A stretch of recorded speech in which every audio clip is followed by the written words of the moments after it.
Você é feia demais. Minhas irmãs e suas amigas sempre diziam e por causa.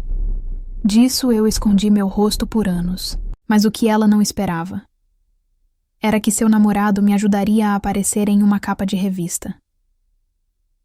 O som da chave girando na porta era como um trovão nos meus ouvidos. Meu coração disparou, martelando contra as costelas como um pássaro preso. Rapidamente, ajeitei os óculos escuros no rosto, garantindo que cobriam não só meus olhos, mas também a parte superior das minhas bochechas. Puxei a máscara preta um pouco mais para cima, até quase tocar a armação dos óculos. Pronto. Meu rosto estava seguro, escondido do mundo. E mais importante, escondido dela. Vai sair assim de novo, Joana? A voz da minha irmã Laura soou da sala, carregada daquele tom de falsa preocupação que eu conhecia tão bem. Parece que está fugindo de alguém. Eu me encolhi, mesmo sabendo que ela não podia ver minha expressão. Vou só até a farmácia, murmurei, mantendo os olhos fixos no chão enquanto passava pela sala. Eu não estava fugindo de alguém, estava fugindo de todos. De olhares de pena, de julgamentos silenciosos, de cochichos. Estava fugindo de mim mesma. Desde que me entendo por gente, eu carrego uma certeza dolorosa. Eu sou feia. Não é uma impressão, não é baixa autoestima passageira. Para mim, era um fato, tão real quanto o céu ser azul. Essa certeza não nasceu sozinha. Ela foi plantada e regada com cuidado por anos. Principalmente por Laura. Quando éramos crianças, eram brincadeiras cruéis. Você tem um nariz de batata, ela dizia, rindo com suas amigas. Na adolescência, os comentários se tornaram mais sutis, mais venenosos. Essa cor não te favorece, te deixa pálida. Ela dizia enquanto eu experimentava um vestido. Por que você não prende o cabelo? Ajuda a afinar o rosto. Cada palavra era um pequeno corte, e com o tempo, minha alma estava coberta de cicatrizes. Eu parei de me olhar no espelho. Primeiro, evitava o contato visual com meu próprio reflexo. Depois, passei a entrar no banheiro de olhos fechados, só abrindo quando já estava de costas para a pia. Cobri o espelho do meu quarto com um lençol. Viver sem ver meu próprio rosto era a única forma de encontrar um pouco de paz. A situação ficou tão insustentável que com muito custo procurei ajuda. Minha psicóloga era uma senhora gentil que me ouvia com paciência. Joana, você precisa desafiar esses pensamentos, ela me dizia. Da próxima vez que você pensar eu sou feia, pergunte a si mesma, que prova eu tenho disso? A prova, eu pensava, estava em toda parte. Estava no jeito como as pessoas desviavam o olhar, na forma como Laura sempre foi o centro das atenções, a bonita, a popular, enquanto eu era a sombra, a irmã esquisita. E foi assim que a máscara e os óculos escuros se tornaram meu uniforme. Eles eram minha armadura. Com eles eu podia andar na rua sem sentir que cada par de olhos estava analisando minhas falhas. Eu me tornei uma espectadora da vida, invisível, e por um tempo isso pareceu seguro. Meu mundo era pequeno, o caminho de casa para o trabalho, onde eu fazia a contabilidade de uma pequena oficina, trancada em uma sala nos fundos e de volta para casa. Tudo continuaria assim, nesse ciclo cinzento de invisibilidade, se não fosse por Rafael. Laura começou a namorá-lo há alguns meses. A primeira vez que o vi, meu instinto foi correr para o meu quarto e trancar a porta. Ele era luminoso. Tinha um sorriso fácil e olhos que pareciam rir junto com a boca. Ele era o tipo de pessoa que entra em um cômodo e o ilumina. Ao lado dele, eu me sentia ainda mais apagada, mais feia. Essa é a Joana, minha irmã. Laura me apresentou com um gesto displicente, como quem aponta para um móvel velho. Rafael sorriu para mim, um sorriso genuíno. Prazer em conhecê-la, Joana. Eu apenas acenei com a cabeça, incapaz de dizer uma palavra, e fugi para a cozinha, o refúgio de sempre. Eu o ouvia rindo com Laura na sala, e cada risada era uma pontada no meu peito. Ele pertencia ao mundo dela, um mundo de gente bonita e confiante. Mas Rafael era diferente. Nas semanas seguintes, sua presença se tornou constante em casa. E ao contrário de todos os outros namorados de Laura, ele não me ignorava. Ele me notava. Se eu estava passando para ir ao meu quarto, ele parava a conversa e dizia: Boa noite, Joana. Se eu estava na cozinha pegando um copo d'água, ele perguntava: Tudo bem por aí? Eram coisas pequenas, gestos de educação básica. Mas para alguém acostumado a ser tratado como parte da mobília, era revolucionário. Ele nunca comentou sobre minha aparência. Nunca perguntou sobre a máscara ou os óculos. Ele simplesmente me tratava como uma pessoa. Uma tarde, eu estava voltando do mercado, carregando 2 sacolas pesadas. Ao abrir a porta, uma delas rasgou e tudo se espalhou pelo chão. Laranjas, latas de milho, um pacote de macarrão. Senti o pânico subir pela minha garganta. Eu me abaixei, atrapalhada, tentando juntar tudo antes que Laura visse e fizesse algum comentário. De repente, vi um par de mãos grandes e firmes me ajudando a pegar as laranjas que haviam rolado para debaixo do sofá. Era Rafael. "Deixa que eu te ajudo", ele disse com a voz calma. Ficamos ali por um momento, em silêncio, apenas juntando as compras. Quando terminamos, ele se levantou e estendeu a mão para me ajudar a levantar também. Sua mão era quente e forte. Por um segundo, nossos olhos se encontraram, por cima da máscara e dos óculos. Ele não desviou o olhar. Ele me olhou como se estivesse realmente me vendo, e não com pena, mas com gentileza. "Obrigada", consegui sussurrar, a voz falhando. "Não foi nada", ele respondeu sorrindo.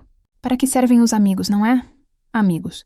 Ninguém nunca tinha me chamado de amiga de forma tão natural. Naquela noite, deitada na cama, a escuridão do meu quarto não pareceu tão opressora. Pela primeira vez em muito, muito tempo, uma pequena semente de dúvida foi plantada na terra infértil da minha autoestima. Talvez, apenas talvez, a imagem que eu tinha de mim mesma não fosse a única que existia. Talvez, nos olhos de outra pessoa, eu pudesse ser algo mais do que apenas a irmã feia. Era um pensamento pequeno, frágil, mas estava lá. E foi o suficiente para me dar uma pontinha de esperança. Aquele pequeno gesto de ajuda com as compras foi como uma pedra jogada em um lago parado. As ondulações se espalharam lentamente, mudando a paisagem da minha vida de maneiras que eu não esperava. Rafael começou a me procurar, não de forma romântica, mas com a curiosidade genuína de um amigo. Ele parecia ter um radar para os momentos em que eu estava mais isolada. Num sábado à tarde, eu estava sentada na varanda dos fundos, lendo um livro, com minha armadura completa. Ele apareceu com 2 xícaras de café nas mãos. "Posso me juntar a você, ou estou interrompendo um momento importante da história?" Ele perguntou, apontando para o livro. Meu primeiro instinto foi fugir. Inventar uma desculpa e me trancar no quarto. Mas algo na maneira como ele esperava, paciente e sem pressão, me fez ficar. Eu apenas balancei a cabeça, indicando que ele podia sentar. Ele se acomodou na cadeira ao meu lado, me entregou uma das xícaras e ficou em silêncio por um tempo, apenas olhando para o jardim. "Sua irmã me disse que você é ótima com números", ele comentou de repente. "Mas ela nunca me disse que você gostava de ler. O que você está lendo?" Fiquei surpresa. Ele não estava falando sobre o meu trabalho, mas sobre algo que eu gostava. É um romance de mistério." Gaguejei, a voz saindo baixa e enferrujada pela falta de uso. "Sério? Eu adoro mistérios", ele disse animado. "Quem você acha que é o culpado?" E assim, por quase 1 hora conversamos sobre o livro. Ele não mencionou minha máscara, meus óculos ou o fato de eu mal olhar para ele. Ele falou sobre os personagens, sobre as pistas, sobre o final que ele achava que teria. E eu respondi. No começo, com frases curtas, mas aos poucos fui me soltando. Esqueci por um momento que estava escondida. Estava apenas conversando com alguém que compartilhava um interesse meu. Quando ele se levantou para ir embora, ele sorriu e disse: "Foi a melhor conversa que tive a semana toda, Joana. Você é muito inteligente." Meu coração deu um pulo. Inteligente. Ninguém nunca me elogiava. Os elogios eram sempre para a beleza de Laura. Rafael começou a criar pequenos desafios para mim. Eram coisas sutis, disfarçadas de sugestões. Um dia, ele me viu usando meu habitual moletom cinza e disse: "Sabe, Joana, eu vi uma blusa de cor azul na vitrine de uma loja outro dia e pensei que a cor ficaria ótima em você. É uma cor alegre." Na semana seguinte, passei pela loja. Fiquei uns 10 minutos parada na calçada, olhando para a blusa azul na vitrine. Era uma batalha interna. A voz de Laura na minha cabeça dizia: "Cores chamativas não são para você. Vão destacar o que você quer esconder." Mas a voz calma de Rafael dizia: "É uma cor alegre." Com as mãos tremendo, entrei e comprei a blusa. Não a usei para sair, mas a vesti no meu quarto, sentindo o tecido macio contra a minha pele. Foi um segredo só meu. O desafio seguinte foi maior. "O jardim de vocês é tão bonito", ele disse um dia. É uma pena que você não possa sentir o sol no rosto enquanto está aqui. Ele não disse, tire a máscara. Ele apenas plantou a semente. Levei dias para criar coragem. Mas em uma manhã de domingo, quando Laura e Rafael tinham saído, eu fui para o Jardim dos Fundos. Olhei para os dois lados, garantindo que nenhum vizinho estava olhando. Meu coração batia tão forte que eu podia ouvi-lo nos meus ouvidos. Lentamente desamarrei a máscara. O ar fresco tocou meu rosto pela primeira vez em anos. Era uma sensação estranha, vulnerável, mas também libertadora. Fechei os olhos e levantei o rosto para o sol, sentindo seu calor na minha pele. Fiquei ali por 5 minutos, que pareceram uma eternidade e um segundo ao mesmo tempo. Foi um pequeno passo, mas para mim foi como cruzar um oceano. A grande virada, no entanto, veio em uma noite de sexta-feira. Eu estava indo para a cozinha pegar um copo de leite antes de dormir. Laura estava na sala, falando ao telefone com uma de suas amigas, e a porta estava entreaberta. Normalmente eu passaria direto, sem prestar atenção, mas o tom da voz dela me fez parar. Eu não aguento mais, e ela dizia com uma irritação que eu raramente via. Ele fica o tempo todo perguntando da Joana. Como a Joana está? A Joana não vem jantar com a gente? Que obsessão. Houve uma pausa. Eu prendi a respiração, meu corpo congelado no corredor escuro. Não, amiga. Você não entende, continuou Laura, a voz baixando para um sussurro venenoso. Não é pena, é pior. Ele acha que ela é interessante. Interessante? Você acredita nisso? Eu passo a vida inteira me cuidando, indo pra academia, comprando roupas caras, e ele fica encantado pela esquisitona que se esconde atrás de uma máscara. A amiga do outro lado da linha deve ter dito algo, porque Laura bufou. Desde quando? Desde sempre. Você não lembra na escola? Os professores sempre elogiavam os textos dela, os desenhos dela. Ela sempre teve esse potencial. E eu via. Se ela se sentisse bonita, confiante, ela me ofuscaria. Eu sei que parece horrível dizer isso, mas eu não podia deixar isso acontecer. Então, eu fiz o que tinha que fazer. Um comentário aqui, uma dica de moda ali, foi fácil. Ela sempre acreditou em tudo. O copo que eu segurava escorregou da minha mão e se espatifou no chão. O som foi alto no silêncio da casa. Laura apareceu na porta da sala no mesmo instante, o telefone ainda na mão. Joana, o que você está fazendo aí no escuro? Eu não conseguia responder. O som das palavras dela ainda ecoava na minha cabeça. Ela sempre teve esse potencial. Se ela se sentisse bonita, ela me ofuscaria. Não era porque eu era feia. Era porque ela tinha medo que eu fosse bonita. Ela não estava tentando me ajudar. Ela estava me sabotando. Todos aqueles anos de dor, de vergonha, de autoaversão não nasceram de uma verdade, mas de uma mentira plantada pela inveja da minha própria irmã. A dor que senti foi imensa. Uma onda que ameaçou me afogar. Mas debaixo dela, algo novo borbulhou. Raiva. Uma raiva fria e clara. Sem dizer uma palavra, dei as costas para ela e fui para o meu quarto, ignorando seus chamados. Tranquei a porta e me encostei nela, o coração descompassado. Rafael. Ele via algo em mim. Os professores viam algo em mim. A única pessoa que insistia na minha feiura era a pessoa que mais tinha a ganhar com a minha insegurança. Minhas pernas me levaram até o canto do quarto, onde o espelho alto estava coberto por um lençol empoeirado. Minha mão tremeu quando agarrei o tecido. Puxei com força. O lençol caiu no chão, levantando uma nuvem de poeira. E lá estava eu. Meu reflexo me encarou de volta, uma estranha com olhos assustados. Eu me aproximei, o coração na garganta. Tirei os óculos escuros e os coloquei na cômoda. Meu rosto. Eu não o via de verdade há tanto tempo. Havia olheiras sob meus olhos. Minha pele estava pálida, mas não era um monstro. Eram apenas traços. Um nariz, uma boca, olhos. Eram os meus traços. Pensei em Rafael me chamando de inteligente. Pensei nele dizendo que a cor azul ficaria bem em mim. Pensei nele sorrindo para mim. O que ele via quando olhava para este rosto? Tentei me ver através dos olhos dele. Não como um conjunto de falhas a serem corrigidas, mas como uma pessoa inteira. E pela primeira vez não desviei o olhar. Eu me encarei. As lágrimas escorrendo pelo rosto. Não de tristeza, mas de uma nova e feroz determinação. A mulher no espelho não ia mais se esconder. A mulher que olhou para mim no espelho naquela noite não desapareceu com o nascer do sol. Pelo contrário, ela estava faminta. Faminta por cores, por texturas, por vida. A revelação sobre a inveja de Laura não apenas me libertou da mentira de que eu era feia, mas também acendeu uma chama de rebeldia dentro de mim. Se ela tinha tanto medo do meu brilho, então eu faria questão de brilhar o mais forte que pudesse. Comecei pequeno. Abri meu guarda-roupa, um mar de preto, cinza e bege, e senti uma repulsa física. Aquelas não eram minhas roupas, eram a minha camuflagem. No dia seguinte, peguei a blusa azul que Rafael havia sugerido e a vesti. Saí do meu quarto e passei pela cozinha, onde Laura tomava seu café. Ela me olhou de cima a baixo, uma ruga de desprezo se formando entre suas sobrancelhas perfeitas. Azul? Achei que você não gostasse de chamar atenção, ela disse com a voz gotejando sarcasmo. Resolvi mudar de ideia, respondi, a voz mais firme do que eu esperava. Peguei uma maçã e saí de casa antes que ela pudesse dizer mais alguma coisa.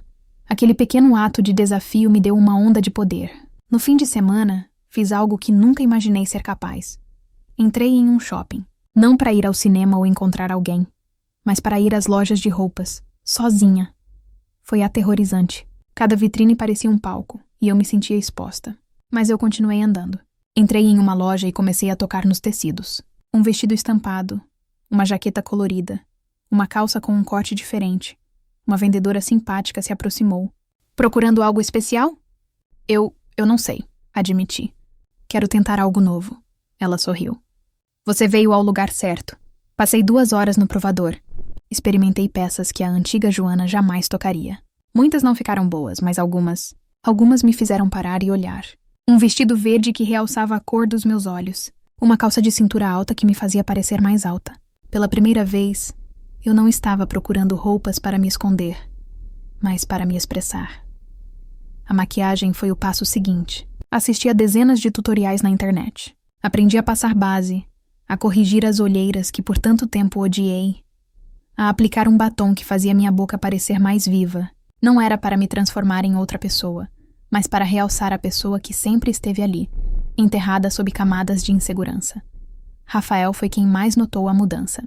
Seus olhos brilhavam cada vez que eu aparecia com algo novo. Joana, você está radiante, ele disse um dia, quando me viu usando o vestido verde. Essa cor é sua. Seu apoio era meu porto seguro. Ele nunca me fez sentir que eu estava fazendo aquilo por ele ou por qualquer outra pessoa. Ele entendia que era por mim. Numa tarde ensolarada, estávamos no jardim. Eu tinha prendido o cabelo de um jeito novo e usava um batom vermelho discreto. Eu me sentia bem.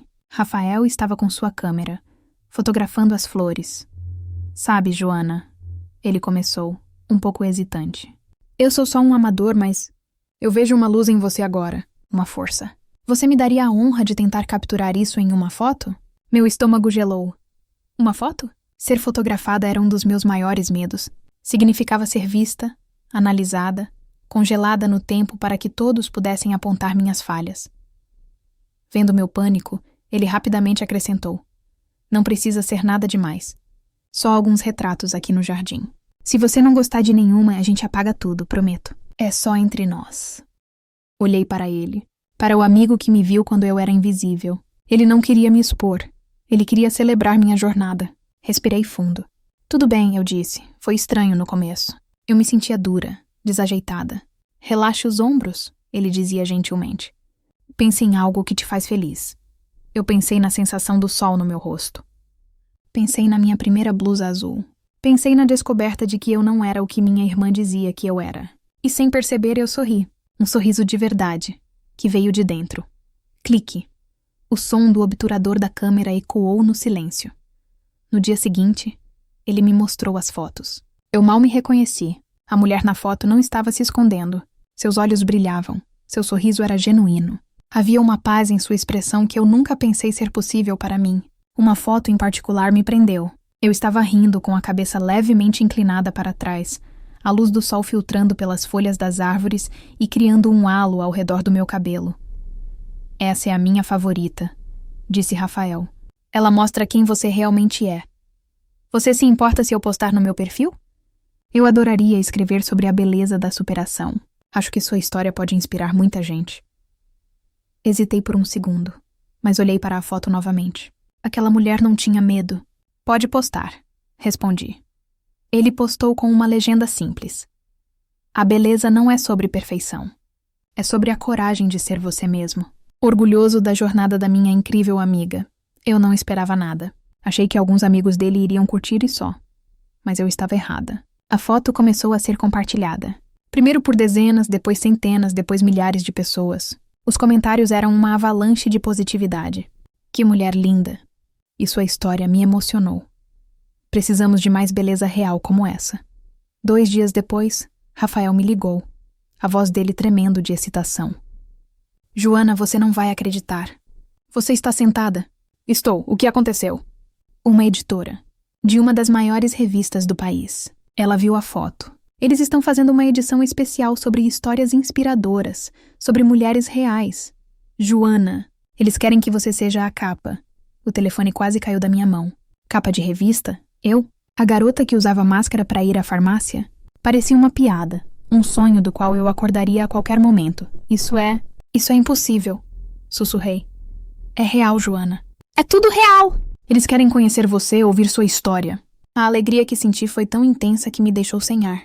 Era a validação final. Não só eu não era feia, como alguém achava que meu rosto e minha história eram dignos de uma capa de revista.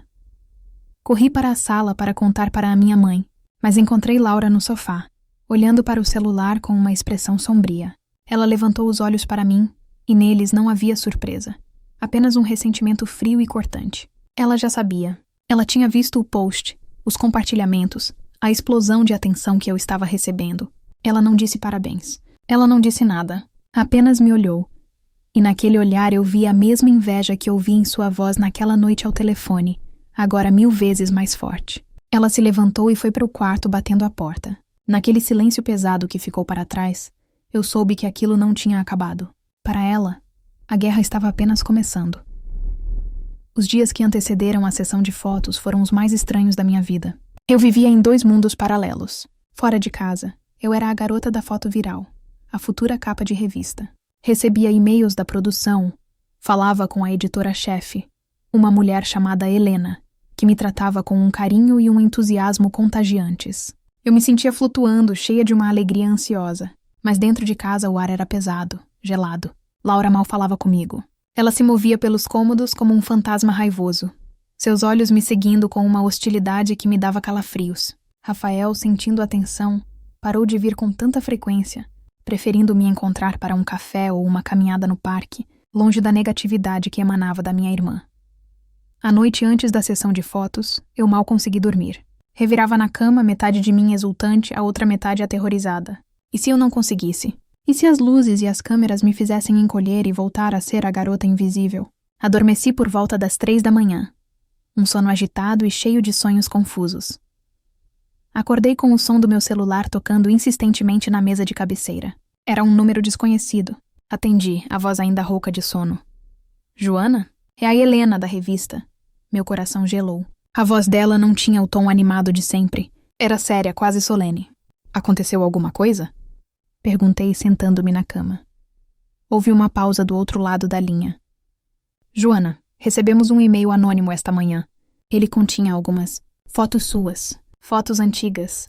O ar fugiu dos meus pulmões. Eu sabia exatamente do que ela estava falando. Lembrei-me de flagrantes que Laura tirou ao longo dos anos, supostamente como brincadeira. Eu com o rosto inchado de chorar. Eu encolhida no sofá com meu moletom cinza, parecendo uma sombra. Eu de costas, tentando fugir da câmera. Fotos que ela guardava para me humilhar nos momentos de maior crueldade. Eu sinto muito, Joana, continuou Helena. Eu imagino que isso seja doloroso. Vocês vão cancelar a matéria, não é? Sussurrei, a voz embargada. A vergonha me inundou, quente e sufocante. Era isso. A bolha de felicidade tinha estourado. Laura tinha vencido. Cancelar? A voz de Helena de repente mudou, ganhando uma faísca de intensidade. Joana, não. Pelo contrário, quando vi essas fotos, e depois olhei novamente para a foto que o Rafael postou, eu não vi 2 pessoas diferentes. Eu vi a mesma mulher, em 2 momentos de uma jornada incrível. Eu vi a dor, e vi a superação. A sua história não é apenas sobre se sentir bonita, é sobre sobreviver e florescer.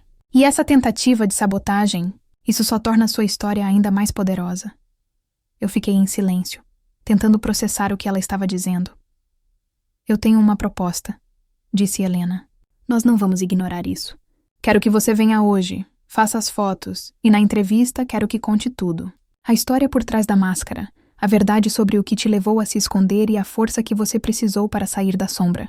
Essas fotos antigas não serão sua vergonha, serão o antes da sua vitória. O que você me diz? Lágrimas escorriam pelo meu rosto, mas desta vez não eram de vergonha. Eram de gratidão, de alívio. Alguém não só entendia a minha dor, como via nela a minha força. Eu digo sim, respondi, a voz firme apesar das lágrimas. Eu conto tudo. A sessão de fotos foi uma experiência surreal.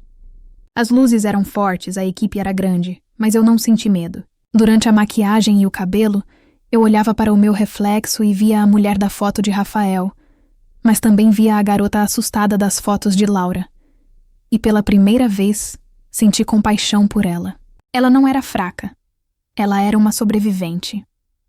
Quando chegou a hora da entrevista, eu me sentei em frente a Helena e abri meu coração. Contei sobre os comentários sutis, sobre a inveja, sobre o medo de espelhos. Não precisei citar o nome de Laura. Quem precisasse entender, entenderia. Falei sobre como a amizade genuína de Rafael me deu a primeira permissão para duvidar da minha feiura, e sobre como a descoberta da verdade, por mais dolorosa que fosse, foi a chave que me libertou. A revista foi lançada 2 semanas depois. Minha foto na capa era a mesma que Rafael havia tirado, a do meu sorriso espontâneo no jardim. A chamada dizia: a beleza da verdade, a jornada de Joana, da invisibilidade ao amor próprio. A matéria se tornou um fenômeno. Recebi milhares de mensagens de mulheres que compartilhavam histórias parecidas, que se sentiam invisíveis, que haviam sido diminuídas por pessoas próximas. Minha história se tornou a história de muitas. Eu não era mais apenas Joana. Eu era um símbolo de resiliência.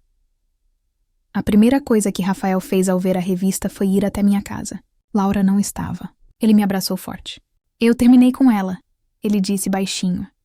Eu não posso amar alguém que é incapaz de sentir alegria pela felicidade dos outros, especialmente da própria irmã. O que ela fez foi imperdoável. Ele me olhou nos olhos. Mas saiba que eu sempre estarei aqui, como seu amigo. Estou tão orgulhoso de você que nem cabe no peito. Laura chegou em casa no final daquele dia. Ela não precisou dizer nada. A derrota estava estampada em seu rosto. O plano dela não só falhou, como teve o efeito contrário. Ao tentar expor minha vulnerabilidade, ela apenas amplificou meu triunfo, mostrando a todos a profundidade do abismo do qual eu havia emergido. Ela me olhou uma última vez, não com raiva, mas com um vazio desolador. Ela tinha me perdido, tinha perdido Rafael, e no fim, estava completamente sozinha com sua própria inveja. Algumas semanas depois, ela se mudou. Hoje, a vida é diferente. A mulher no espelho é minha amiga. Ainda tenho dias difíceis, mas a voz da dúvida não grita mais. Ela é apenas um sussurro que eu consigo calar. Continuo minha amizade com Rafael.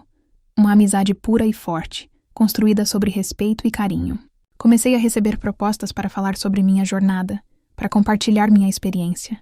A menina que se escondia do mundo agora usava sua voz para ajudar outras a se encontrarem. A maior superação não foi estampar uma capa de revista, mas sim aprender que meu valor nunca esteve no meu rosto, mas na força indestrutível da minha alma. E essa era uma beleza que ninguém, nunca mais, poderia tirar de mim.